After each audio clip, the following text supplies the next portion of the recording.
Okay, this video is going to discuss and demonstrate the use of escape characters and escape sequences in Java and show their purpose here and how to use them.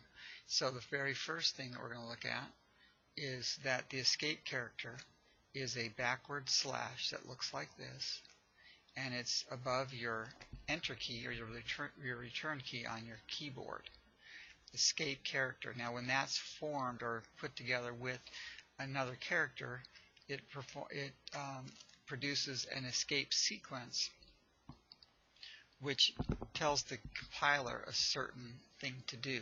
And so if we want to print quotation marks, you have to use the escape sequence, the backslash, and the quotation marks. And that will help you to produce or to print or cause the compiler to print quotation marks. So let's say that we want to write a code that will print these quotation marks around the Avengers. Let's go ahead and take a look at and it's the escape sequences.java file, and we're going to see how this works. So right now, if we were to run this program, this here is just a regular string that's going to just print the Avengers. But we want it to print quotation marks around there. So here's what's going on. What happens is this right here, this quotation mark tells the compiler that this is the beginning of a string, a group of characters. This one says that this is the end of the string. So if you were to type a quotation mark, well, just put the quotation marks inside.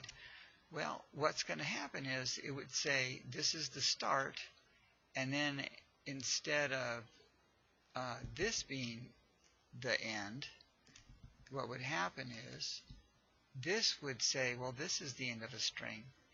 Well, that would be premature because this is supposed to be in the string, the Avengers is. So we have to have a different way to do that.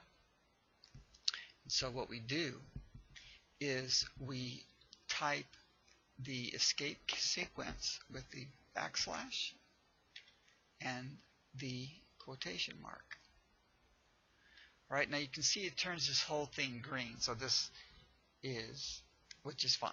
Actually, that doesn't turn the whole thing green. It's already all green. But this continues to be green because this is within the string, and this is how you do this. Now we're going to take this escape sequence, which tells the compiler, hey, this says, hey, don't print me. Instead, print this. And so it prints the quotation mark, and then you put this here, escape sequence here. So again, when it comes to here, it says, don't print me.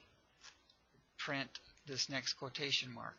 What that does then is this is still the start of the string, and this is the end of the string, which we don't want to eliminate those.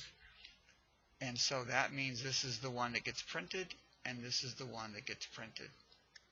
And so if we then were to compile this and run it, then we would see that it's actually printing those quotation marks. And so another thing, if you have this open, or if you want to, on your notes, if you want to try to guess what to do with the escape sequence to make it so that it, as it says here, prints he ran to the store with ran being in quotes.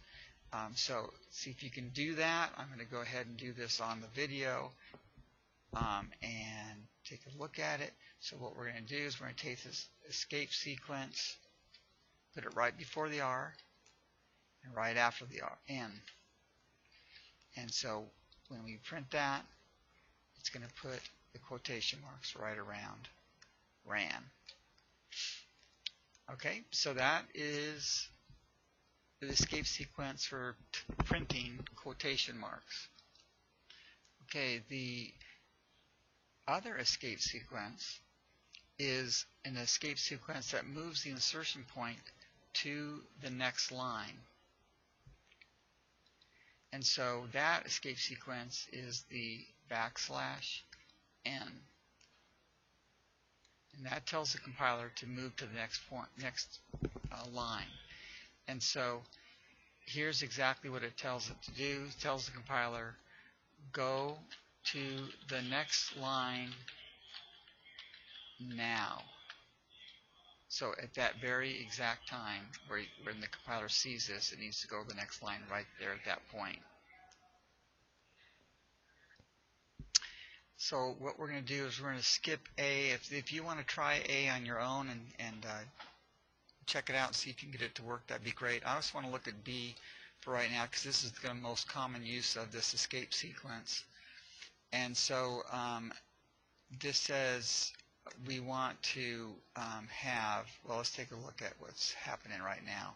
With this particular escape sequence thing, it says, oh boy, I messed up. Okay, so right now it's supposed to be printing these 4 lines, one right after the other.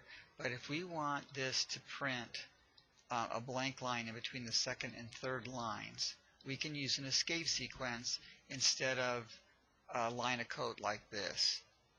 And so what we're saying then is, if we look down here, once it prints 1 and in the period, we want it to go to the next line right then. And so we can put then the escape sequence at the end of this line. And then when we compile it and run it, then it puts a blank line right after that line. So when it gets to after prints the period right here, then it says, compiler, I need you to go right down to the next line at this time. So it goes to the next line and it waits. And then the next thing that happens is it prints more. No, I'm sorry. The next thing that happens is the ln kicks in. And the ln tells it to go to the next line, which creates the blank line right here. And so that's what happens. Another way to do this is we can put that escape sequence